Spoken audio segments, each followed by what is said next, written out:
सभी को मेरा नमस्कार, स्वागत है आपका अपने यूट्यूब चैनल प्रवीण ढूंढुआ में। फिर हाजिर हैं बड़ी अपडेट के साथ।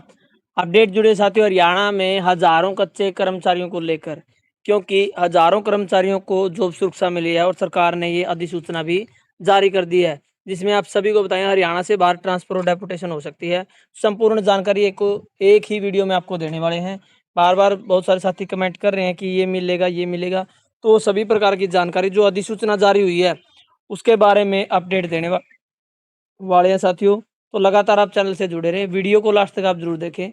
हमारा टेलीग्राम और व्हाट्सअप जो चैनल है वो आप डाउन जो डिस्क्रिप्शन में लिंक है उसके हिसाब से आप ज्वाइन कर लें, और हमारा जो फेसबुक पर अकाउंट बनाया हुआ है वो भी आप फॉलो कर सकते हैं। तो चलिए आपको दिखाते हैं सरकार द्वारा जारी की गई अधिसूचना की पूरी अपडेट। तो जैसा कि आप स्क्रीन पर देख पा रहे हैं, कच्चे कर्मचारियों की आवाज़ के नाम से हमने टेलीग्राम पर ग्रुप बनाया हुआ है। इसमें 1000 साथी जुड़ चुके हैं और आप देख सकते हैं यहाँ पर सभी प्रकार की वीडियो का लिंक, और नई-नई कोई भी जानकारी आती है तो वो सभी जानकारियाँ इस ग्रुप में भेजी जाती है। तो आप तुरंत प्रभाव से ग्रुप को ज्वाइन करें। नई जॉब सुरक्षा लिस्ट पाने के लिए आपको ग्रुप ज्वाइन करना है, तो लिंक आपको इसी वीडियो के डिस्क्रिप्शन में मिलेगा, तो आप ग्रुप ज्वाइन कर लें।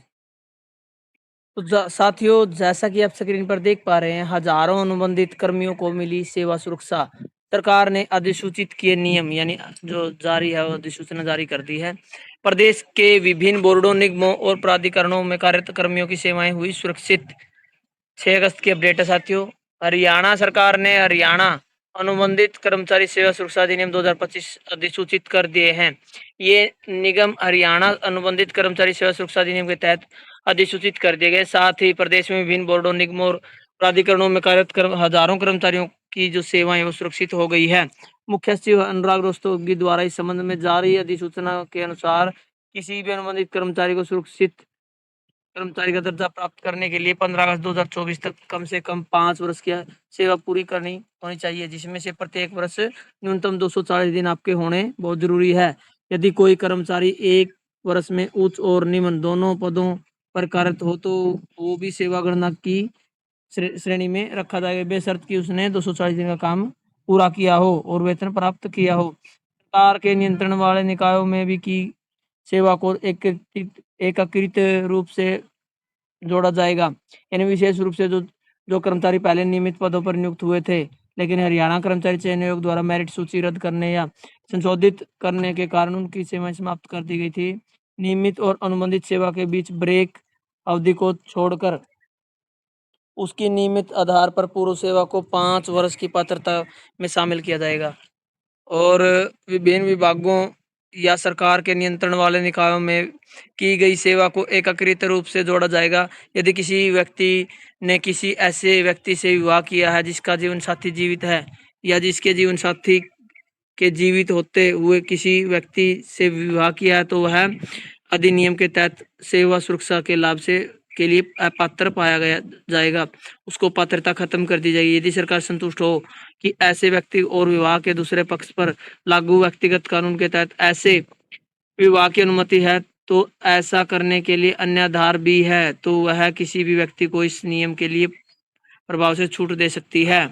तो साथियों कुछ जो नियम हमने बताए, एक तो 15 अगस्त 2024 तक आपके 5 साल कंप्लीट होने चाहिए, और 240 दिन मिनिमम आपने 1 साल में काम किया होना चाहिए। दूसरा, यहाँ पर आप सभी को बता दें साथियों, कोई कर्मचारी पहले पक्का लगा हुआ था, किसी कारण से हट गया था, तो उसकी पुरानी सर्विस और बीच वाले गैप को छोड़कर यदि वो 5 साल कंप्लीट करे तो उसको भी जॉब शिक्षा में शामिल किया जाएगा। तीसरा पॉइंट है साथियों, सरल भाषा में बता दूं आपको, कोई भी 2 शादी नहीं कर सकता, 2 पत्नी एक साथ नहीं रख सकता, या कोई लेडीज 2 पति एक साथ नहीं रख सकती, या लव इन रिलेशनशिप में नहीं रहा जा सकता। यदि ऐसा पाया जाता है तो वो अपात्र पाया जाएगा।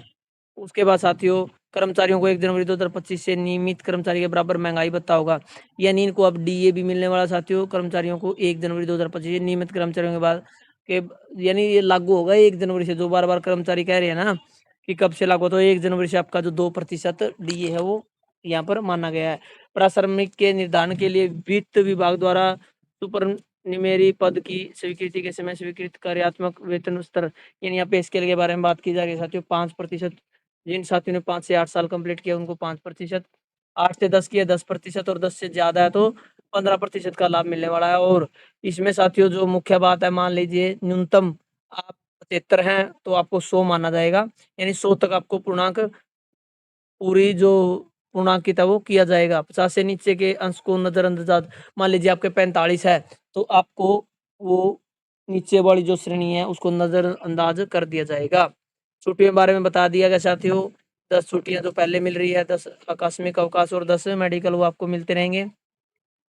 22 दिनों की अवकाश महिलाओं को रहेगी साथियों। उसके अलावा किसी भी सुरक्षित कर्मचारी को हरियाणा के भीतर या बाहर स्थानांतरित किया करने का होगा अधिकार, यानी यहाँ पर जो मुख्य पॉइंट है साथियों, आपको डेपुटेशन और स्थानांतरित किया जा सकता है हरियाणा के भीतर और बाहर, यानी सरकार चाहेगी तो आपको हरियाणा से बाहर भी भेजा जा सकता है। ये साथियों एक पॉइंट है, इस पर आप ज़्यादा टेंशन ना लें, ये सभी कर्मचारियों के लिए जारी होता है। लेकिन आज तक आप सभी ने देखा होगा कितने कर्मचारी हरियाणा से बाहर नौकरी के लिए भेजे गए हैं। तो सरकारी संगठन द्वारा सुरक्षित कर्मचारी 16 अगस्त 2024 से प्रभावी अतिरिक्त सुपरन्यूमेरी पद सृजित करवाया जाएगा। यदि अनुरूप पद की पहचान नहीं हो पाती तो पात्र अनुबंधित कर्मचारी के पद का नामांकन मौजूदा स्वीकृत नियमित पद के भिन्न है तो संबंधित सरकारी संगठन द्वारा प्रस्तावित पदनाम, वेतनमान, आवश्यक शैक्षणिक योग्यता और कार्य विवरण के साथ 16 अगस्त 2024 से अतिरिक्त पद के लिए सर्जित का प्रस्ताव सरकार को भेजा जाएगा।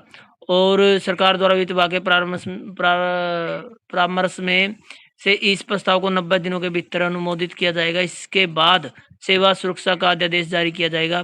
किसी विभाग में यदि सुरक्षित कर्मचारियों की संख्या अधिक है तो उस सूची को सरकार को भेजी जाएगी और आवश्यकता अनुसार उन्हें अन्य विभागों में समायोजित किया जाएगा। नियुक्ति प्राधिकरण को जनहित में किसी भी सुरक्षित कर्मचारी को हरियाणा के भीतर या बाहर स्थानांतरित करने का अधिकार होगा। तो साथियों कुछ पॉइंट थे आप सभी के लिए लेके आए थे जो आपको जानने बहुत जरूरी थे। इनके बारे में यदि आपको कोई डाउट है तो आप कमेंट कर दें, वो आपको जानकारी तुरंत प्रभाव से दे दी जाएगी। तो धन्यवाद साथियों, वीडियो देखने के लिए आपका दिन शुभ।